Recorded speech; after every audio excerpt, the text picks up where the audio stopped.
కానీ ఈరోజు ఈ 3,000 కోట్ల రూపాయల అంశంలో ఇంత పెద్ద ఎత్తున కేఎన్ఆర్ దాంట్లో మళ్ళీ మీ తమ్ముడు ముఖ్యమంత్రి గారి తమ్ముడు కూడా పార్ట్నర్ అని చెప్పి చెప్పుకుంటున్నారు. కేఎన్ఆర్ కంపెనీ నరసింహారెడ్డి గారి కంపెనీలో మీ తమ్ముడు కూడా పార్ట్నర్ అని చెప్పి చెప్పుకుంటా ఉన్నారు. మరి వర్క్ కా లేకుంటే మొత్తం కంపెనీకా ఇంకా దాని మీద నేను మాట్లాడదలుచుకోలేదు.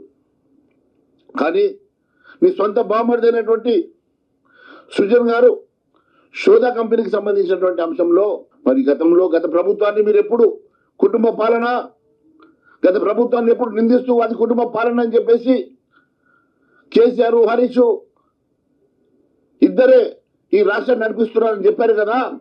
మరి ఈరోజు ముఖ్యమంత్రి గారి తమ్ముడు ముఖ్యమంత్రి గారి బామ్మరిది, నేను ఇంకా కుటుంబ అంశాలకు వెళ్ళడం లేదు, ఈ అంశంలో మరి ఈ కాంట్రాక్ట్ విషయంలో వారు ఇన్వాల్వ్ ఉన్నారు కదా, మరి ఈ అంశంలో మీరు ఏం సమాధానం చెప్తారు అని చెప్పేసి మాత్రమే నేను అడుగుతా ఉన్నాను.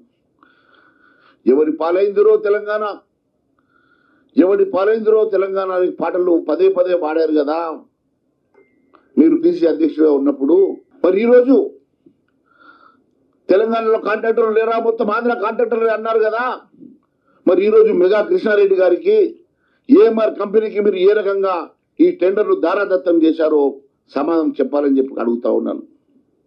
మెగా కృష్ణారెడ్డి ఒకవైపు కాళేశ్వరంలో ఆయన మీద జ్యుడిషియల్ ఎంక్వైరీ నడుస్తూ ఉంటే అదే మెగా కృష్ణారెడ్డికి నువ్వు 1,100 కోట్ల రూపాయల దీంట్లో నుంచి నువ్వు మహబూబ్ నగర్ నీ సొంత జిల్లాలో వర్క్ ఇచ్చినావంటే మరి మెగా కృష్ణారెడ్డి మీద జరుగుతున్నటువంటి ఎంక్వైరీ ఉత్తదేనా?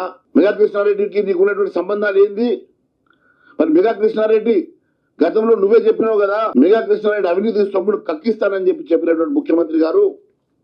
మరి మెగా కృష్ణారెడ్డి మీద ఇప్పటి వరకు ఒక సిబిఐ ఎంక్వైరీ కానీ ఈడీ ఎంక్వైరీ కానీ ఆలోచన చేయకుండా నువ్వు మెగా కృష్ణారెడ్డి సొమ్ము కక్కిస్తానంటే ఇక్కడ ప్రభుత్వంకి రికవరీ చేస్తావేమో అనుకున్నాను, కానీ ఈ రకంగా ప్రైవేట్ గా కక్కిస్తావని చెప్పి నేను అనుకోలేదు. మరి మెగా కృష్ణారెడ్డి మీద జ్యుడిషియల్ ఎంక్వైరీ నడుస్తున్న సందర్భంగా కనీసం బ్లాక్ లిస్ట్ చేయకుండా కూడా కొత్తగా కాంట్రాక్ట్లు ఇవ్వకుంటే బాగుండదు కదా.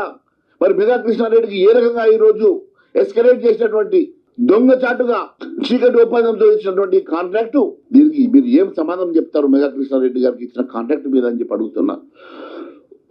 అదే మాదిరిగా ఏఎంఆర్ కూడా తెలంగాణ వాడు కాదు కదా. గతంలో మీరు తెలంగాణలో కాంట్రాక్టర్ లేరు అని చెప్పినటువంటి మీరు, సమర్థులే లేరు అని చెప్పినటువంటి మీరు ఈరోజు మరి మీరు కూడా అదే బాటలో నడుస్తున్నమాట వాస్తవం కాదని అడుగుతున్నా.